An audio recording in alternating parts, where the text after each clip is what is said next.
Hello everybody, and I am back with another riveting, exciting video.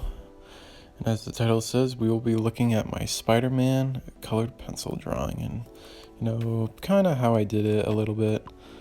Just show you a few things. This will be kind of quick, but here it is. I believe this is from Spider-Man, one of the first or second Spider-Mans from the movie. And I'm just going to show you a little bit of how I tackled it with the colored pencils. First of all, let me show you the brand I use. It is called Prismacolor Premier. And it's very important you get Premier. And I would recommend, if you can afford it, getting the 150 set. It has so many amazing colors, and for me personally, I find I need them all when I'm drawing.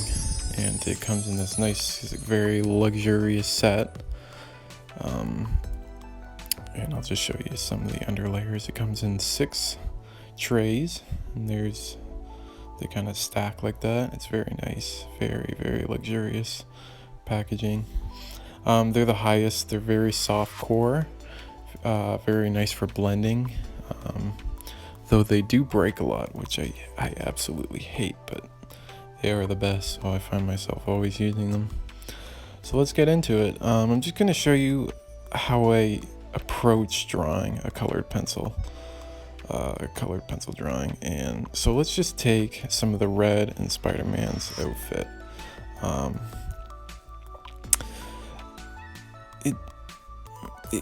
Colored pencils are all about layering. I find to get the best realistic results, it's all about layering. So I'm going down. So I would just start. You look at your reference photo. You just grab a red that is in the best possible range of that red if in your set, and you start with that base. But first, I'm going to show you what not to do. Do not shade in strokes.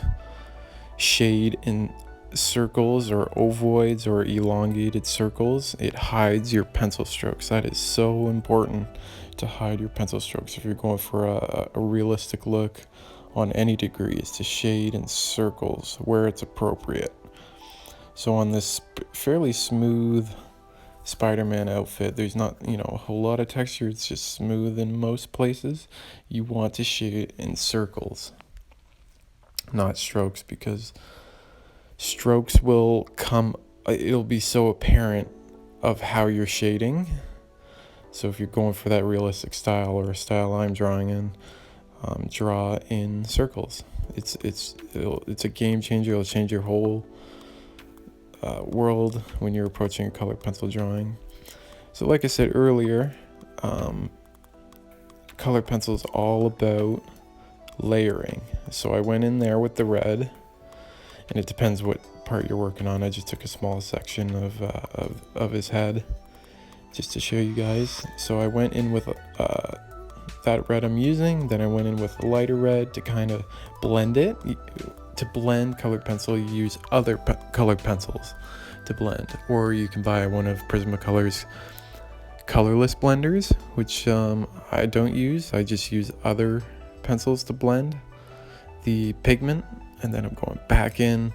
It's very back and forth. I'm going back in with that lighter colored pencil, and depending on your reference photo, you'll use the appropriate color to layer and blend.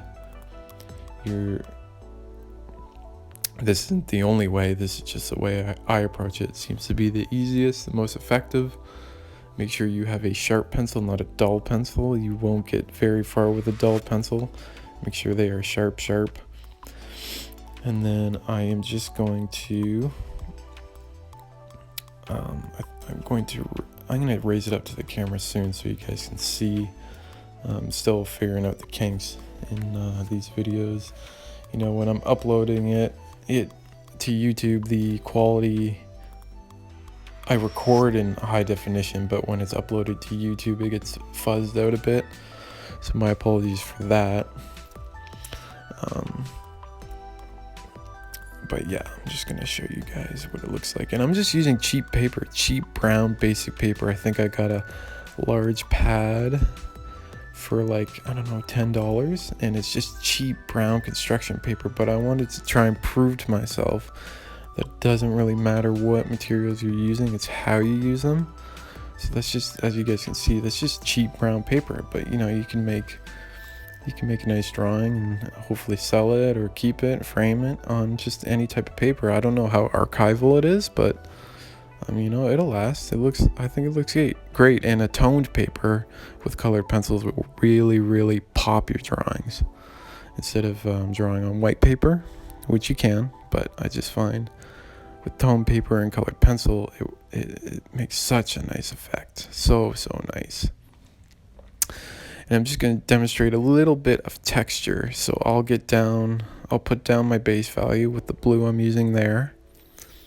Make it nice and smooth. And then Prismacolors are great because depending on the paper you use, you can layer, you know, a bunch of times and get texture. So I make a smooth body, and then I go in with a sharp pencil and add texture lines, character lines, and I'll just show that to the camera there. Hopefully you can see that.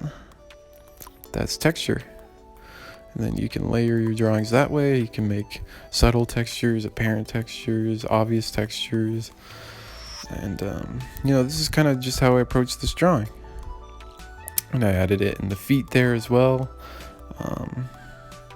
You know, these are simple techniques that you might have heard of, but I just thought I'd share with you.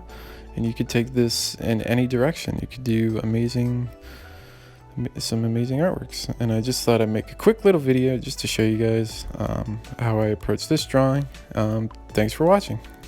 We'll see you in the next one.